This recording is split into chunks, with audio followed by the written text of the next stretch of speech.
Bonjour, bienvenue aux capsules distancielles physiques de Raymond Lutz, confiné à cause de la COVID. C'est le début du chapitre 2. Mais, comme ça arrive souvent dans ces gains, l'ordre ne me convient pas. Je vais le modifier un peu. C'est particulièrement vrai pour le chapitre 2. Alors, on commencera pas par le 2.1. On va tout de suite commencer par 2.2.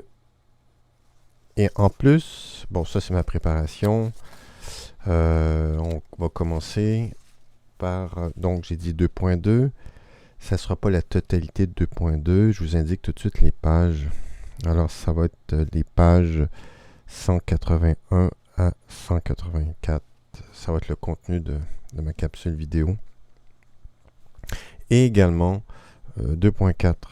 Donc, on va faire 2.2.2.4 pour commencer.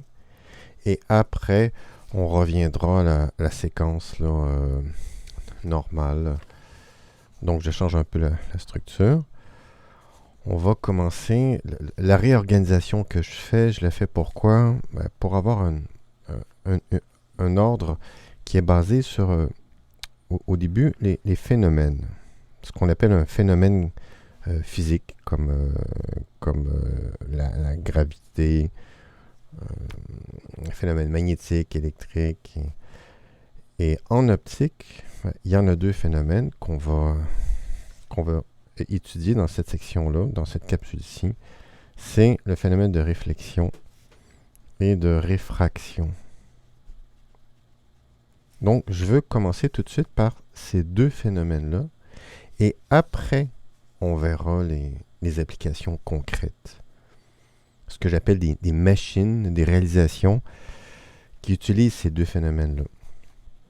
On s'en doute, la machine qui utilise le phénomène de réflexion, ça s'appelle un miroir. Et les machines qui utilisent le phénomène physique de réfraction, ça va être des lentilles et des prismes. Mais je vais commencer par aborder ces deux phénomènes-là, les lois qui sont associées, la réflexion et la réfraction. Et après, on fera ce que j'ai appelé ici des applications des deux phénomènes, donc des machines, quand en physique ou en génie. Là, on est plutôt du domaine de l'ingénierie.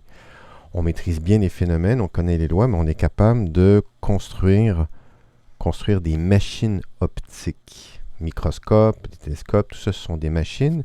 Mais au préalable, étudions les phénomènes fondamentaux qui sont à la base de ces machines-là. Alors voilà pour la structure. Donc c'est pour ça que 2.2, on va voir le phénomène de réflexion, mais juste le début de la partie 2.2, parce que tout de suite, ces gains basculent dans les applications, dans les machines et miroirs. Moi, je vais juste voir le phénomène de réflexion et tout de suite après, le phénomène de réfraction. Donc la réfraction, c'est 2.4. Alors allons-y pour ces deux phénomènes-là. Auparavant, il faut préciser, donc clarifier le titre du chapitre entier. C'est optique géométrique. Optique géométrique. Et pourquoi on parle d'optique géométrique? C'est que on va étudier le tracé de rayons. Et les rayons, on va faire l'hypothèse, souvent vérifiée, qui se propagent en ligne droite, sauf s'ils rencontrent un objet, comme déjà ici. Vous en doutez, ce qui se produit à cet endroit-là, c'est un phénomène de réflexion. Donc vous avez un rayon ici, souvent on va dire de rayon lumineux, mais c'est important de réaliser que ces phénomènes-là se produisent pour toutes les ondes, ondes sonores, rayonnement électromagnétique. On parle souvent de lumière, mais c'est valide pour les infrarouges, les ultraviolets, nous y reviendrons. Bon, donc, un rayon qui arrive ici sur une surface et qui est réfléchi avec le même angle. Et pourquoi est-ce qu'on parle de optique géométrique? C'est qu'on considère que les rayons se propagent en ligne droite. Donc, géométrique ici, il y a implicitement le concept de propagation rectiligne. Donc, c'est en ligne droite. On fait de la géométrie de rayons. C'est la raison pour laquelle on appelle tout ce chapitre-là, le chapitre 2, optique géométrique. Et ce rayon-là, à quoi correspond-il? Il est relié au ce qu'on appelle le front d'onde. Donc, je prends une pause ici, je vais aller chercher une petite animation. Alors, l'animation que je veux vous rappeler, c'est celle-ci. C'est une animation avec des fronts d'onde rectilignes. Je vais faire pause. Ici, vous avez une zone de compression sonore, de compression d'air. Ici aussi, une autre zone de compression. Et ici également, une autre zone de compression. Donc, c'est des zones qu'on appelle rectilignes. Les fronts d'onde sont en forme de ligne. La direction de propagation, elle est vers la gauche, donc horizontale, alors que les fronts d'onde sont verticaux. Alors, retenez cette relation-là entre les deux.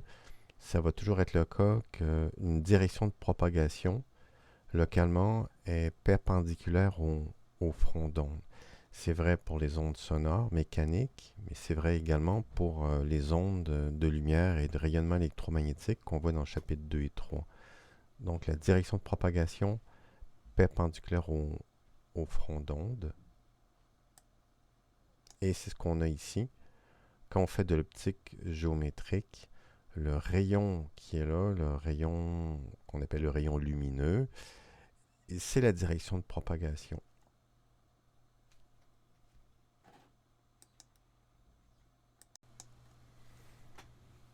Donc, quand on trace en optique géométrique, quand on trace un rayon, gardez toujours à l'esprit qu'un rayon, c'est en fait la direction de propagation. Direction de propagation.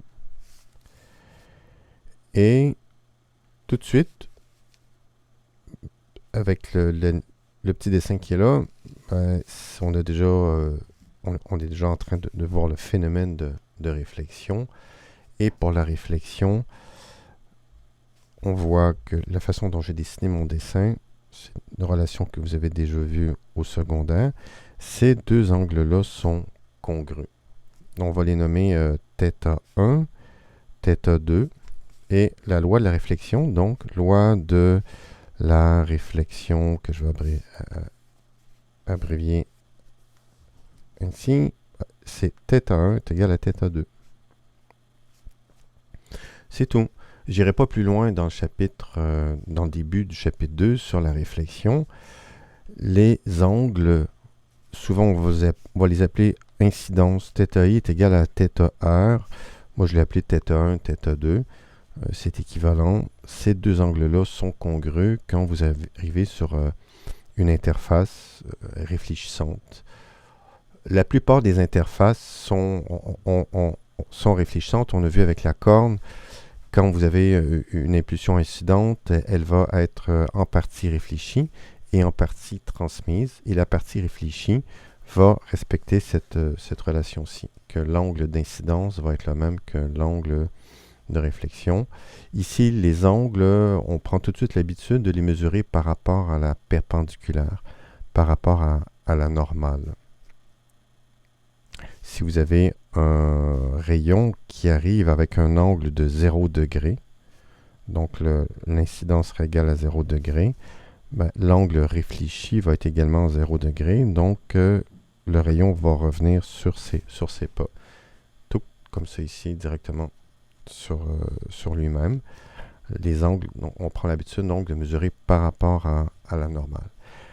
On pourrait faire la remarque par contre que l'égalité elle tient aussi pour ces deux angles-là par rapport à la surface. Si vous mesurez l'angle par rapport à la surface ici, ces deux angles-là également sont congrus. Mais prenez toujours l'habitude, tout de suite commencer par mesurer les angles par rapport à la normale. Pourquoi? Parce que en réfraction, la loi de Snell-Descartes, que vous avez déjà vu au secondaire, c'est par rapport à la normale. Alors, je parle tout de suite de la réfraction. Comme j'ai dit, la réflexion, c'est fait. Nous y reviendrons pour pour une application, pour des machines qui vont utiliser la réflexion, les miroirs plans, les miroirs convexes, concaves, c'est sûr qu'on va y revenir à la réflexion. Mais la loi elle-même, relativement simple, les deux angles sont égaux. Alors on passe maintenant à la loi suivante, la réfraction. Donc la réfraction, j'ai mentionné tout à l'heure la loi de Snell-Descartes. C'est N1 sin θ1 est égal à N2 sin θ2. La signification des N, les N, c'est l'indice de réfraction. Par définition, vous avez que N, c'est égal à la vitesse de la lumière sur la vitesse de l'onde dans le matériau transparent. Donc, c'est un coefficient de ralentissement. Vous avez que dans le matériau, dans le verre, dans l'eau, dans le plastique, vous avez toujours que la vitesse est inférieure à 3/10 à la 8. Donc, vu que le chiffre, la valeur ici en dessous est inférieure, vous allez toujours avoir que n est supérieur à 1. Vous voyez ça comme un coefficient de ralentissement. Si n est égal à 1.1 dans un matériau et n est égal à 1.5 dans un autre matériau, l'indice plus élevé fait en sorte que ici, le rayon lumineux se propage plus lentement. Il est plus lent. Un gros N, ça veut dire que votre lumière, votre onde va plus lentement. Alors voilà pour le rappel de la loi de Snell-Descartes. Ça se peut qu'on vous demande de faire la démonstration. Alors je la fais à l'instant et avec le dessin qui l'accompagne. Mais avant de faire la démonstration, je vais faire quelques rappels mathématiques. Tout à l'heure, je vous ai rappelé le vidéo quand vous avez une direction de propagation. Je devrais arrêter de dire la direction de propagation, elle est toujours perpendiculaire au front d'onde. Donc, un premier rappel. C'est ici le rayon qui est là, c'est la direction de propagation. Dire propagation, c'est perpendiculaire à ce qu'on appelle donc les fronts d'onde. Front d'onde. Et aussi la distance qu'il y a entre deux fronts d'onde successifs, c'est évidemment par définition, c'est lambda. Donc en deux fronts d'onde qui se suivent, la distance qui les sépare, c'est la longueur d'une onde. Je n'ai pas tracé ici l'OSP. Il faudrait faire, imaginer que ça c'est un creux de vague. Ça aussi c'est un autre creux de vague vu d'en haut. Et vu au-dessus de la surface de l'eau, comme tout à l'heure la petite vidéo où je vous ai montré, la distance entre deux fronts d'onde, c'est lambda, et les fronts d'onde sont perpendiculaires à la direction de propagation, qui est notre fameux rayon. On se rappelle que dans le chapitre 2, on fait l'optique géométrique. Les rayons contrastes sont en fait des propagations de la lumière, de l'onde électromagnétique. Rarement on dessine les fronts d'onde parce que bon, c'est une information qui est quelquefois utile, mais ça alourdit le dessin. Mais pour la loi de Snell-Descartes ici, qu'on va prouver dans quelques instants, on va les dessiner, ces fronts d'onde. Donc voilà pour un rappel géométrique. Aussi quelques notions de mathématiques que je rappelle tout de suite pour pas que ça vienne alourdir le déroulement de la démonstration. On va faire du sinus, donc je rappelle que la fonction sinus d'un angle, c'est égal à la longueur du côté opposé sur la longueur de l'hypoténuse. Et dans notre démonstration, c'est plutôt l'hypoténuse qu'on veut aller chercher, valeur de l'hypoténuse. Donc l'hypoténuse va être égale à... Oups, je suis un petit peu coincé, je le fais ici. Hypoténuse va être égale, si on l'isole, ça va être égal à opposé, longueur du côté opposé sur le sin. Donc voilà pour petit rappel mathématique. Dans un triangle rectangle, l'hypoténuse s'obtient par opposé sur sinus de l'angle. Autre rappel mathématique, je l'ai fait il y a quelques instants. L'indice de réfraction n, c'est égal à c sur v. Mais dans quelques instants, on va plutôt en avoir besoin pour trouver la valeur de la vitesse. Alors si on isole la vitesse dans cette relation-là, on aura que V est égal à C sur N, donc relation utile dans quelques instants. Même chose pour V est égal à lambda F, qui est l'équation de tout le cours. V est égal à lambda F. Nous, on va plutôt s'en servir dans quelques instants pour isoler le lambda, substituer une valeur pour lambda. Si on isole lambda, on va voir que lambda est égal à V sur F. Alors voilà pour quelques rappels mathématiques qui vont être utiles pour la démonstration de Snell-Descartes. La démonstration de Snell-Descartes va nécessiter un dessin. Donc, si je le demande à l'examen, vous devrez faire un dessin. Je vais en faire deux. Un qui est complet et un qui est partiel. Celui qui serait exigé à l'examen va être celui qui est partiel. Ben, je peux tout de suite vous le montrer. Évidemment, je me suis préparé. C'est des dessins qui sont quand même assez fournis. Donc, ça ici, c'est pour vous expliquer c'est quoi la situation. Et essentiellement, le dessin qui sera exigé à l'examen si on fait la démonstration ne sera que celui-ci, qui est un sous-ensemble. Je l'expliquerai au fur et à mesure. Alors, commençons par la mise en situation générale. Snell-Descartes, j'ai oublié de le préciser, je l'ai mentionné tout à l'heure, c'est quand vous passez d'un milieu à l'autre. Alors, la première chose à faire pour comprendre la situation, c'est que vous faites une interface. Une interface avec les deux milieux. En haut, vous auriez N1 et N2. Donc, ici, vous avez une interface qui est la frontière entre les deux. Et on aurait des fronts d'onde.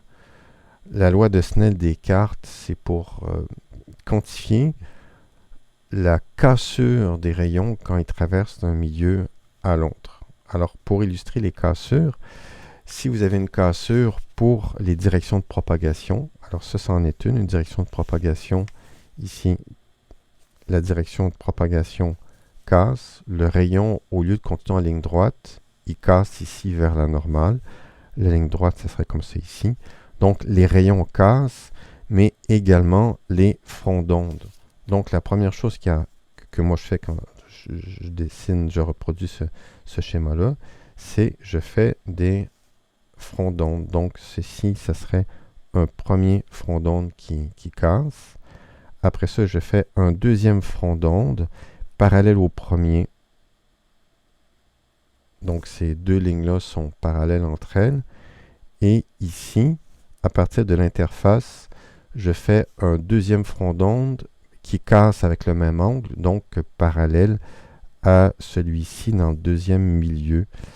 Je veux dire, pas évident de le faire là, avec un micro sous le nez et la caméra. Donc, je vais le faire avec une règle. Donc, parallèle, comme ça ici. Hop. Donc, j'aurai mon deuxième front d'onde. Et les triangles. Alors, comment tracer des triangles là-dedans? Où sont les triangles? Les triangles, c'est vous reliez deux fronts d'onde à partir du point de cassure. Et là, je vais encore une fois utiliser la règle pour... J'utilise la caractéristique ici importante que j'avais rappelée géométriquement, que la direction de propagation, le rayon, était perpendiculaire au front d'onde. Donc, c'est la raison pour laquelle ici, il y a un angle droit là, il y a un angle droit en haut aussi. Je vais faire la même chose dans le milieu numéro 1. Je veux relier ces deux fronts d'onde-là en partant d'ici. Donc, je vais aller vers le haut et il faut que quand je pars et que j'arrive, que j'ai deux angles droits que je fais à l'instant. Ça donne ceci. Hop. Donc, on voit qu'il y a un angle droit ici et qu'un angle droit là, ici, comme ça. Et dans mon dessin, vu que je veux m'en servir pour faire la démonstration de Snell-Descartes, je dois identifier les angles θ1 et θ2. Ce sont les angles des rayons incidents par rapport à la normale. Et les rayons incidents, le rayon réfracté, ils sont où dans le dessin-là? Ils ne sont pas encore là. Je peux les faire à main levée maintenant que j'ai pris soin d'utiliser ma règle. Alors, ça serait le rayon incident. Ce qui m'intéresse, c'est l'angle qui fait par rapport à la normale. Donc, ça ici, c'est θ1. Et ce rayon-là, au lieu de continuer en ligne droite, il va casser. Et il va casser d'un angle ici déterminé parce que j'ai déjà tracé mes fronts d'onde dans le milieu numéro 2. Or, on se rappelle qu'une direction de propagation, c'est toujours perpendiculaire au front d'onde.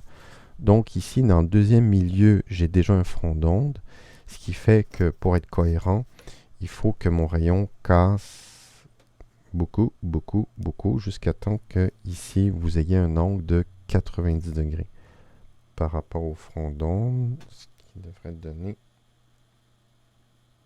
ceci. Donc ça n'a pas pire. Hop. J'aurai mon rayon réfracté dans le milieu 2. Et l'angle θ2, il est ici. C'est l'angle que fait le rayon réfracté dans le milieu où l'indice vaut N2, donc le milieu numéro 2. Donc rayon incident, rayon réfracté qui casse vers la normale. Ici, vous avez un angle de 90 degrés. La normale, on l'appelle ainsi parce qu'elle est perpendiculaire à l'interface. Donc, ce dessin-là, c'est pas le dessin que j'exigerai à l'examen si je vous demande la démonstration. C'est un dessin pédagogique pour vous expliquer le contexte. Ce qui va être demandé à l'examen, c'est l'essentiel. Ce sont les deux triangles ici, à l'intérieur, que je pourrais peut-être les surligner en vert. Donc, il y a un triangle en haut et un triangle en bas.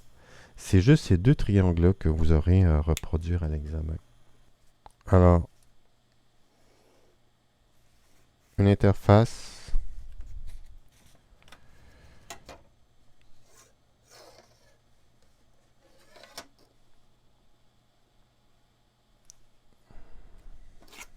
Et là, un angle de 90 degrés.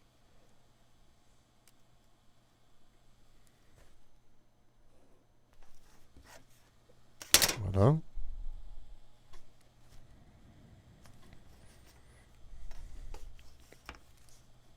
Et après, un autre front d'onde, un autre triangle rectangle, tiens, que je pourrais faire comme ça ici. Je pars ici et l'angle de 90 degrés est ici.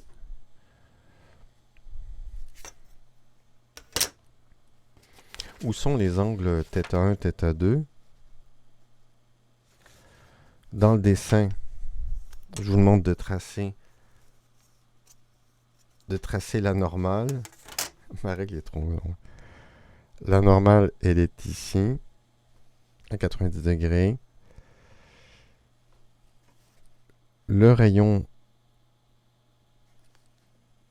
incident, il est ici, et il va casser. Et quand il casse, il est perpendiculaire. En cassant, il reste perpendiculaire au front d'onde dans le milieu numéro 2. Donc, dans le milieu numéro 2, ici, on a fait notre front d'onde.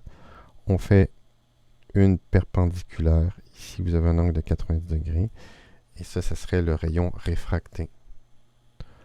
On repère les angles θ1 et les angles θ2. Donc, θ2.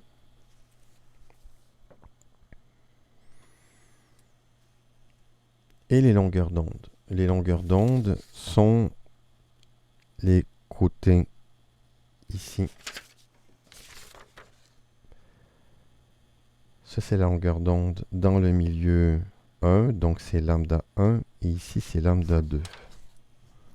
Donc, ça correspond ici, ça c'est lambda 1, et le lambda 2, il est ici.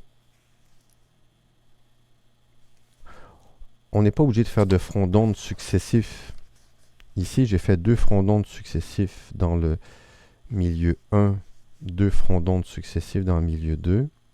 Mais pour le besoin de la démonstration, comme j'ai dit tout à l'heure, tout ce qui compte, c'est ces deux triangles-là.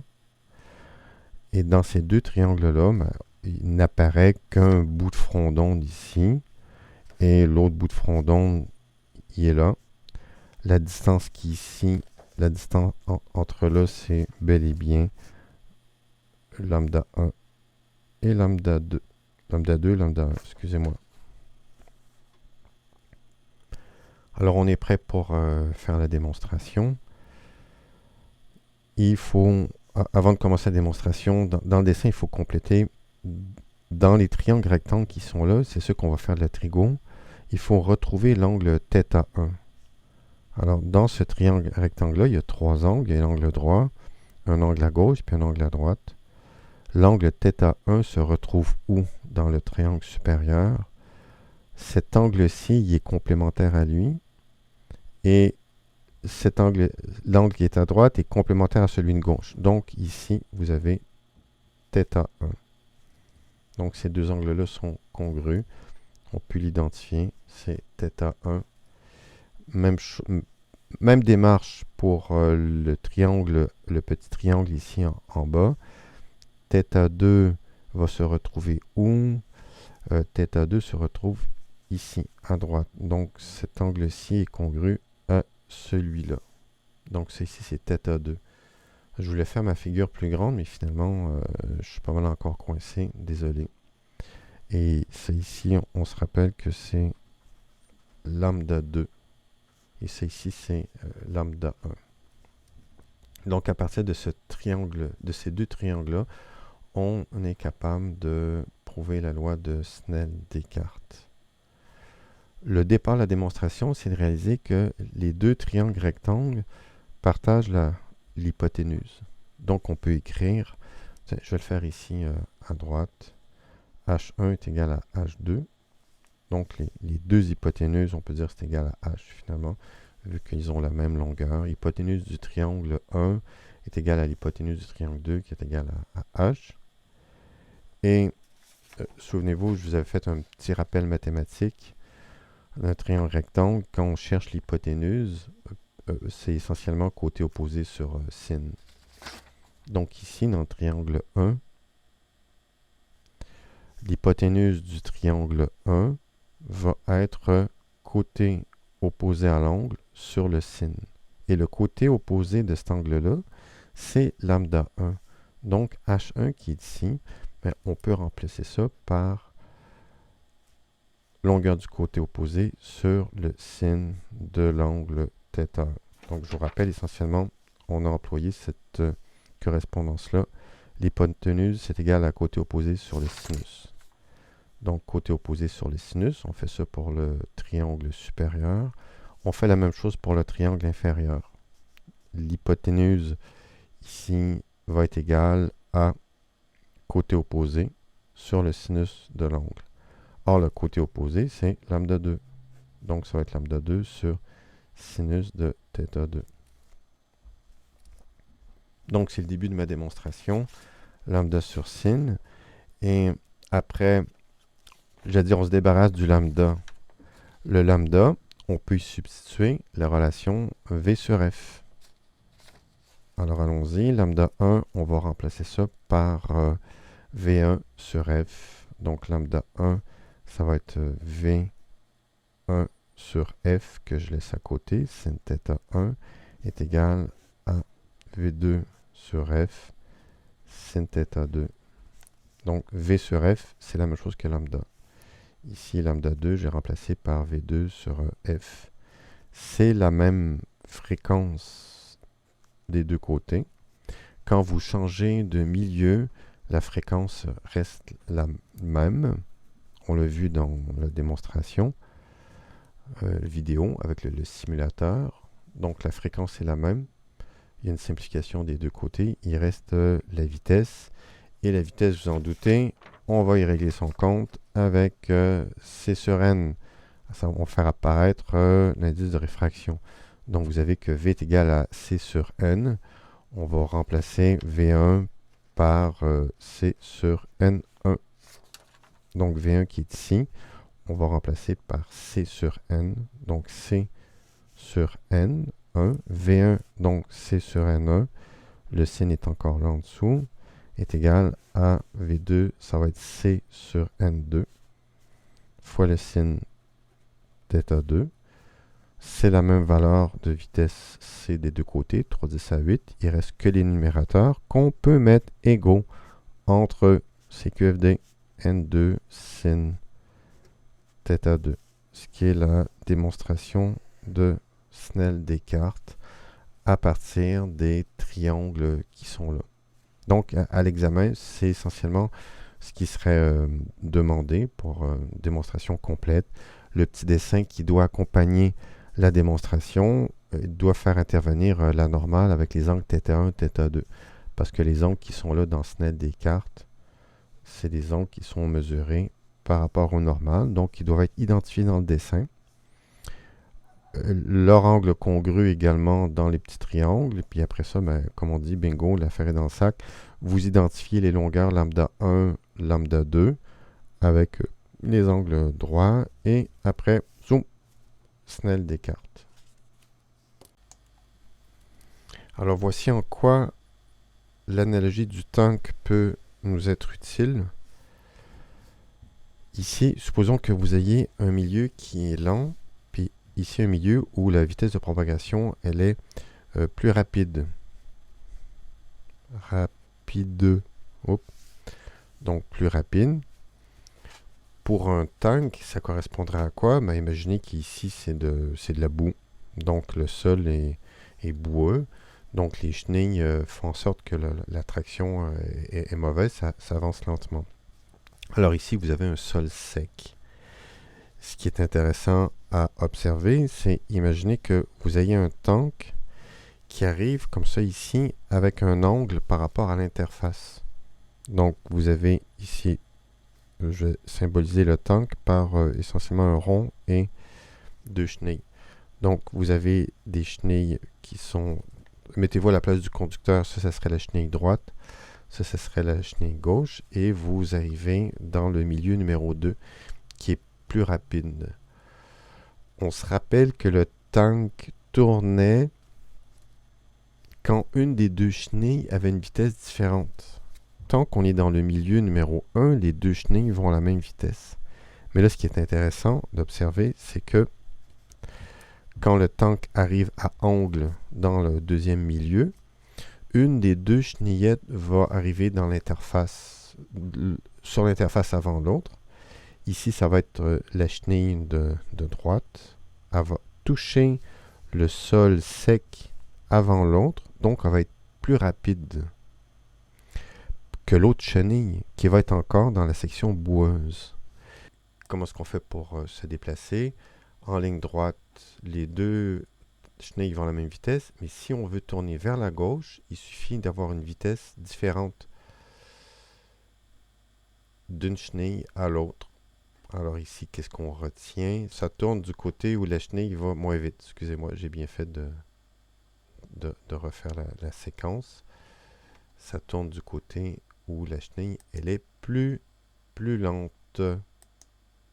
Et en quoi ça nous permet d'aborder d'expliquer la réfraction. Et on se souvient que le tank va donc changer de direction. Au lieu d'aller en ligne droite quand il va traverser le milieu numéro 2, il va avoir une cassure dans cette direction. Et la cassure va se faire de quel côté? Le tank va tourner du côté de la chenille plus lourde, plus lente, excusez. Donc le tank va arriver comme ça ici. Sa chenille ici va arriver dans le milieu sec et va faire en sorte d'avoir plus de grippe. Donc ça va comme plus vite. Donc le tank va changer de direction. Ainsi, cette direction va casser vers le haut. Donc hors de la normale. La cassure, je vais dire ici, elle est hors de la normale. Et quel est le lien avec l'optique? Ici, quand vous avez un milieu où la vitesse de propagation elle est lente pour la lumière, c'est que le n, c'est un milieu qu'on dit plus réfringent, le n il est élevé.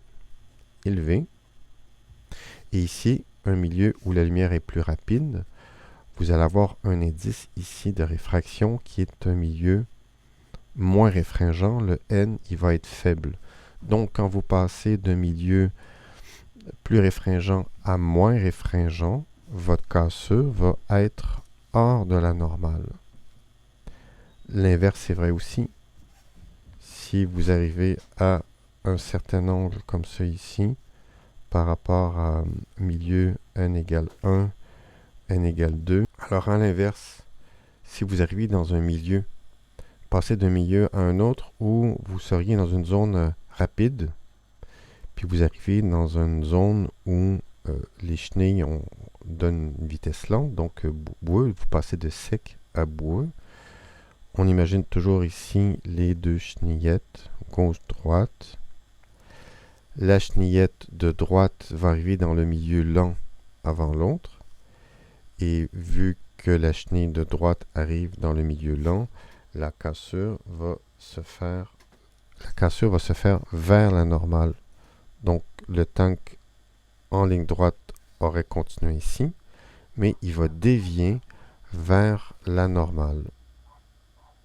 Alors le changement de vitesse se comprend très bien d'un milieu à l'autre et ça explique, on comprend pourquoi il y a une cassure du rayon. Je vais vous montrer tout à l'heure, ça va être encore plus évident avec la simulation. Donc à retenir, dépendamment de du rayon, est-ce que l'arrivée, alors il y a deux scénarios, arriver dans un milieu qui est plus réfringent,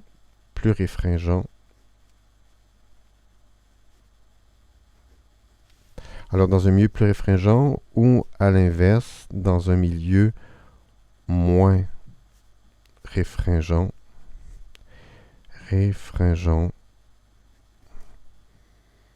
Donc plus réfringent, c'est le N est plus gros.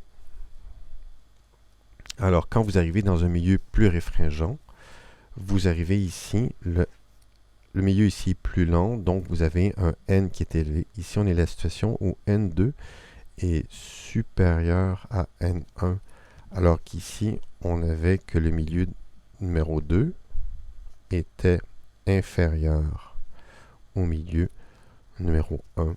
Vous passez d'une vitesse élevée, d'une vitesse qui est lente à une vitesse élevée. Vous arrivez dans un milieu moins réfringent, alors qu'ici, vous arrivez dans un milieu plus réfringent. Et bon, une fois qu'on a compris ce scénario-là, ben on apprend, vous l'apprenez par cœur. Quand vous arrivez dans un milieu plus réfringent, exemple, quand vous passez de l'air à l'eau, vous arrivez dans un milieu plus lent. Donc vous cassez ici, vous cassez vers la normale. Vers la normale, je mets un angle comme ça, 90 degrés. Alors, c'est ce qu'il y a à retenir, vous cassez vers la normale. L'inverse ici, quand vous observez une arrivée, j'aurais dû le mettre ici à l'infinitif, dans un milieu moins réfringent, la cassure va être hors de la normale. Et on va le voir dans quelques instants dans une simulation sur Internet, simulation faite par un dénommé M. Falstad. Dans la démonstration, on utilise le fait que la fréquence est la même dans les deux milieux. Ce que je vais illustrer à l'instant avec l'animation Ripple Tank. Alors allons-y je vais faire un tic à chaque fois qu'il y a une vague qui arrive, le milieu d'une vague. Donc, tac, tac, tac, tac, tac. Alors ça, c'était dans le milieu où les ondes étaient lentes. Et je fais la même chose dans le milieu où les ondes sont rapides. Je vais attendre qu'il y ait un autre train d'impulsion qui arrive. Donc je reste dans la zone rapide et je fais la même chose quand les ondes vont arriver. Tac, tac, tac, tac, tac. Alors vous voyez que le rythme de passage des vagues, qu'on soit dans le milieu à vitesse élevée ou dans le milieu lent, tac, tac, tac, tac, tac, et le même ici, tac, tac, tac, tac, tac. Alors la fréquence d'une onde ne change pas quand vous passez d'un milieu à l'autre. Pourtant la vitesse change, mais pas la fréquence. Alors ce qui va changer, c'est la longueur d'onde. Et effectivement, on voit que la longueur d'onde, elle est plus élevée dans le milieu rapide, et la longueur d'onde, elle est plus courte dans le milieu lent. Donc on pourrait même faire une relation avec les deux vitesses et les deux longueurs d'onde. Alors voilà, j'y reviendrai tout à l'heure quand j'aurai sur papier. Et je profite donc de l'animation, je termine là-dessus, pour montrer qu'il n'y a pas de cassure quand vous arrivez à 90 degrés. À une interface, il n'y a pas de cassure. Ça se comprend de plusieurs façons. Mathématiquement, Snell Descartes nous donnerait sin de 0 des deux côtés. L'angle vaut 0, donc θ1 est égal à 0, donc θ2 aussi. Mais au niveau des tanks, imaginez ici qu'un tank arrive dans un milieu plus sec, mais les deux chenilles arrivent sur la zone sèche en même temps. Donc le tank continue en ligne droite sans cassure ni vers la droite ni vers la gauche. Donc quand on arrive normalement à une surface, il n'y a pas de cassure. Il n'y a pas, bon, on peut dire qu'il n'y a pas de réfraction. Oui, il y a la réfraction, mais l'angle, il n'y a pas de déviation du faisceau réfracté. Alors voilà pour l'angle θ1 est égal à 0, θ2 aussi. Les ondes partent en même temps, bientôt. Donc, départ pour le train d'ondes. J'interromps et on voit que celle d'en haut, durant le même temps, a parcouru le double de la vitesse d'en bas. Donc, en bas, on a un milieu qui est plus lent, donc un gros indice, n élevé, et en haut, on a un milieu qui est rapide. En haut, ça pourrait être de l'air, donc un n qui approche de 1. Donc en bas, on aurait un indice n égale 2. Donc un milieu qui serait plus réfringent. Et là, ce que je vais faire comme modification, je vais changer la direction de propagation des ondes.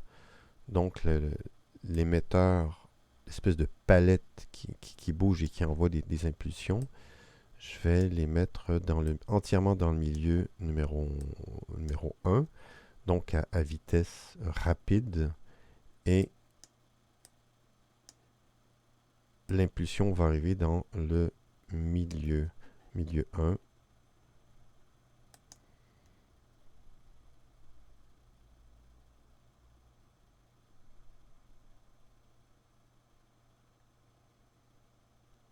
Alors je vais faire pause, stop.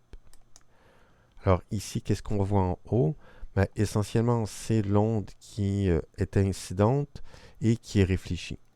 Donc quand on arrive à une interface, toutes les ondes, la plupart du temps, vont toujours se séparer en deux. Il va y avoir une partie qui va être transmise, qui est vers le bas, et la partie réfléchie. Et la partie réfléchie, mais on vérifierait à l'œil, comme on dit, rien qu'à voir, on voit bien que l'angle d'incidence est égal à l'angle réfléchi. Donc en haut, on a la loi de réflexion qui est validée. Et en bas, ce qui est intéressant, c'est qu'on observe une cassure. Et la cassure, comment est-elle orientée? Est-ce que la cassure, elle est vers la normale ou hors de la normale? Donc regardez bien l'impulsion qui est ici. Et, cette direction de propagation, on est déjà capable de la déduire juste par observation. Les alternances ici de lignes clair-sombre, ce sont des fronts d'onde. Donc, les fronts d'onde successifs, la direction de propagation devrait être perpendiculaire. Donc, l'aller-retour que je fais avec la souris ici, ça devrait être la direction de propagation. Donc, je pars l'animation et effectivement, la direction de propagation était dans cette direction-là ici. Par rapport à la normale, on est capable de voir l'angle. Et si on va ici dans le milieu numéro 1, la direction de propagation est à peu près à 45 degrés. Donc le rayon, alors ça serait ma souris. Regardez, ma souris ici arrive comme ça à l'interface. Rendu à l'interface, il y a une cassure qui est vers le bas. Donc il y aurait une cassure ici qui est vers la normale parce qu'on arrive dans un milieu plus réfringent. Donc, cassure du rayon vers la normale. L'inverse est vrai aussi. si on mettait la source dans le milieu... Oups, j'ai perdu... On est ici. La source dans le milieu numéro 1. Je vais effacer les... Donc, dans un milieu qui est là, on voit que ça a cassé. Donc, on arrive dans un milieu moins réfringent. La direction de propagation, maintenant, s'éloigne de la normale. L'angle est plus grand par rapport à la normale. Une cassure hors de la normale quand on arrive dans un milieu moins réfringent. Donc, ce comportement qualitatif-là, je l'ai expliqué tout à l'heure avec l'allégorie du char d'assaut. Et on le voit ici, on l'observe avec la cuvette, la cuve à onde d'un milieu à l'autre. C'est ce qu'on observe. On observe aussi en bas rayon incident, rayon réfléchi vers le bas qui a une direction de propagation identique. Donc en bas, on verrait que θ est égal à θr réfléchi et une cassure hors de la normale. Alors, je vous enverrai le lien pour cette animation-là pour ceux qui voudraient expérimenter puis jouer sur les différentes directions. Alors, pour compléter 2.4, comme je vous ai montré il y a quelques instants dans la cuvette à onde, on a que les deux milieux ont la même fréquence. F1 est égal à F2 est égal à F, quel que soit le milieu. Et vous avez la relation V est égal à lambda F qu'on dédouble.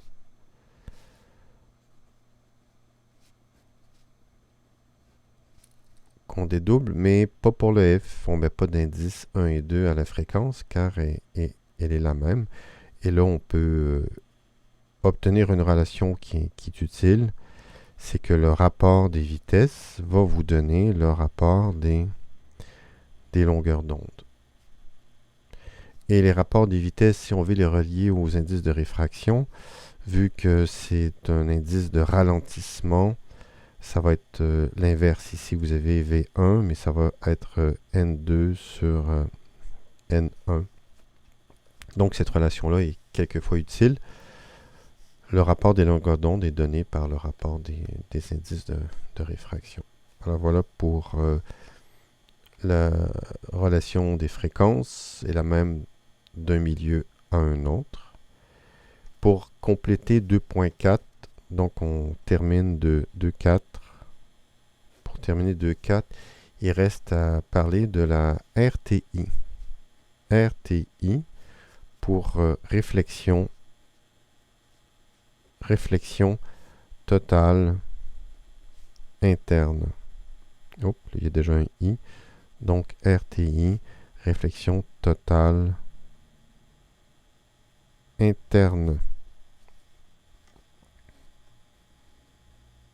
Alors, de quel phénomène il s'agit?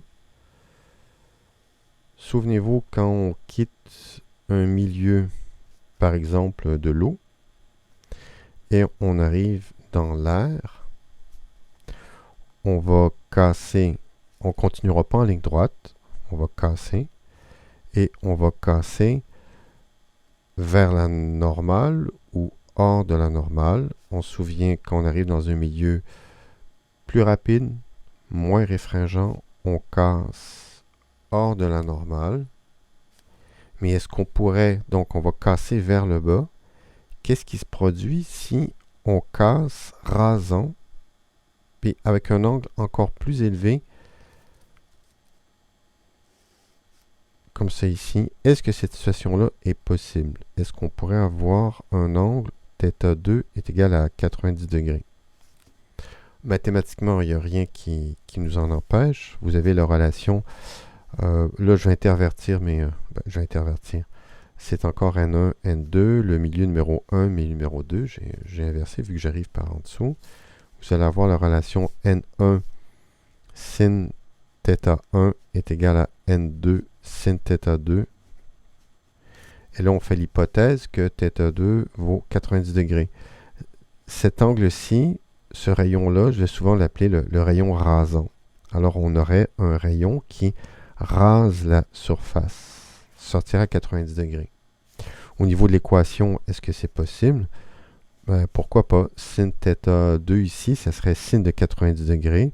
Vous auriez 90 degrés et sin de 90 degrés, ça fait quoi? Ça fait 1.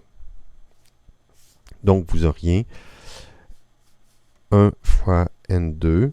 Ça nous donnerait même la valeur ici de cet angle-là. L'angle θ1. Sin θ1 est égal à, on envoie n1 de l'autre côté. Et le sin ici, je vous rappelle, il vaut 1, il est absent.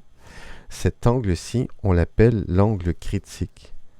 Donc je vais changer de nom, je vais appeler ça θ critique est égal à n2 sur n1.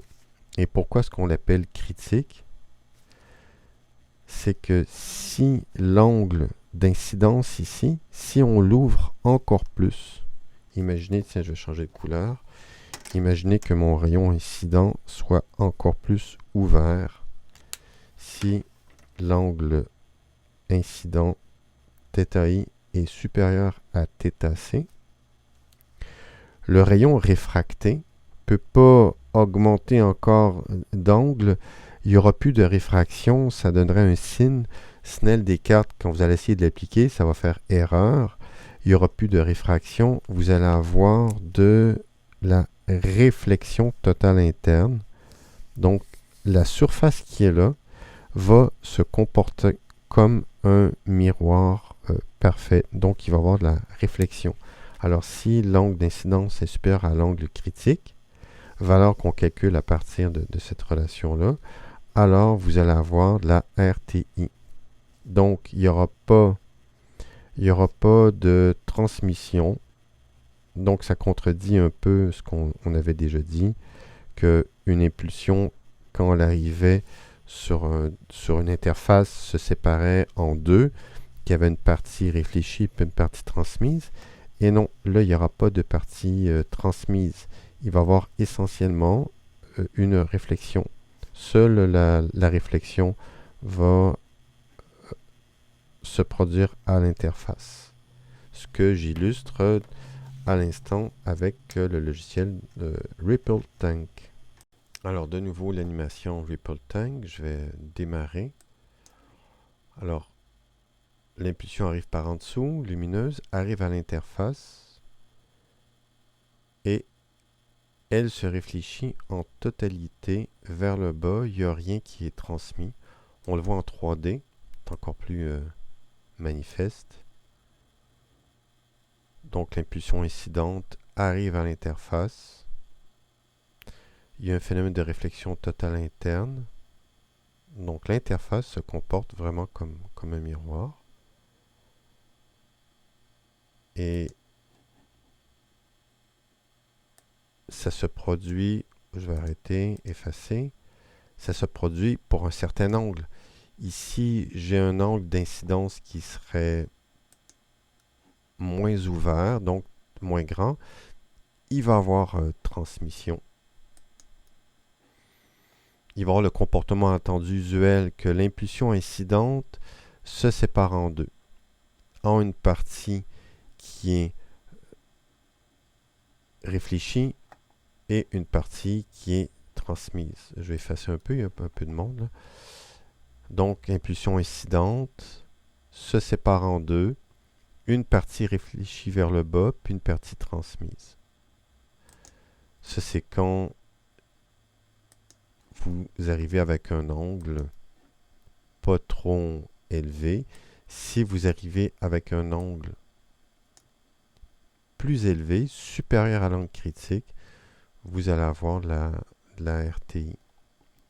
Alors, un exemple intéressant de réflexion totale interne, c'est cette photographie-là d'un ours polaire prise par le National Geographic, un photographe du National Geographic, qui a été prise sous l'eau. Et on voit le reflet, comme s'il nageait en dessous d'un miroir. On voit son dos. Mais oui, effectivement, il nage sous un miroir. Et ce miroir-là, c'est quoi? Mais c'est une surface de l'eau, la surface calme de l'eau. Alors, je vais essayer de dessiner ici à l'ordinateur ce qui se produit, le tracé des rayons. Donc ici, vous auriez la surface de l'eau. On aurait ici, on aurait le photographe. Donc je vais faire... à chaque fois, je suis obligé d'appuyer sur le petit gugus, le crayon. C'est long. Alors on aurait ici un œil, donc l'observateur ou la caméra. Et l'ours polaire, il serait ici. Donc l'ours polaire. Et de l'ours polaire émanent deux rayons, deux ensembles de rayons. Une première image directe, comme ça ici. Donc ça, c'est l'ours qu'on voit ici. Et ce qui est intéressant, ce qui fait la caractéristique de cette image-là, c'est qu'il y a une autre source de rayons qui arrive sur la surface de l'eau et rebondissent. Ces rayons-là reflètent vers la caméra, vers l'observateur, comme c'est ici, parce que à toute fin pratique, la surface de l'eau se comporte comme un miroir parfait. Donc le rayon ici, c'est un rayon qui fait de la réflexion totale interne. Alors voilà pour la RTI dans un contexte assez particulier. Une autre photo ici prise par le même photographe d'un phoque qui est à la surface de l'eau, qui arrive à la surface de l'eau, il est en train de monter. Et j'attire votre attention sur l'emplacement de la caméra. Où serait la caméra par rapport au trou d'eau? La caméra est vraiment collée à la surface de l'eau. Alors qu'est-ce qui se produit? Je dessine ici la surface de l'eau. Vous auriez le trou qui serait dans cette zone-là ici. Le trou serait là. En fait, je devrais faire un trou plus profond, là, donc un tunnel, une cavité cylindrique qui descendrait comme ça ici. Et la caméra où était, je vais la mettre en rouge. Non, c'est pas ça que je voulais. La caméra, elle serait ici. Rasant. On aurait pas au point. On aurait un rayon rasant. Le rayon... On aurait le museau du phoque qui serait ici. Le rayon monterait à la surface, comme ça ici, du trou. Et en sortant, touc, fait une cassure très prononcée. On a quasiment un angle de 90 degrés. On a un angle rasant. Donc ici, on est presque à l'angle critique, mais pas tout à fait. Ou sinon, de toute façon, on verra pas le phoque à l'extérieur de l'eau s'il y avait de la RTI. Donc c'est un autre exemple de réfraction extrême. Ce qui est intéressant, c'est qu'en cherchant cette image-là que je connaissais bien, mais j'ai appris qu'elle avait été prise au Nunavut, dans cette région-là, donc au nord du Canada. Alors voilà pour la RTI, réflexion totale interne. Alors je conclus la capsule du chapitre 2, capsule vidéo, en rappelant que là on vient de voir la loi de la réflexion, donc ce qui est le début de 2.2. Et puisqu'on a fait le début de 2.2, vous pouvez faire les exercices suivants. 2, 2, 1, 2, 2, 2, 2.2, 3, 2, 2, 4 et 2, 2... non, ça arrête là. 2, 2, 4. Donc, vous pouvez commencer ces premiers exercices-là en appliquant la loi de la réflexion qu'on a vue. Et on a fait en totalité 2.4, la réfraction. Donc, on a vu la loi de Snell-Descartes et le phénomène de réflexion totale interne. Donc, vous pouvez faire la totalité des exercices pour cette section-là. Merci.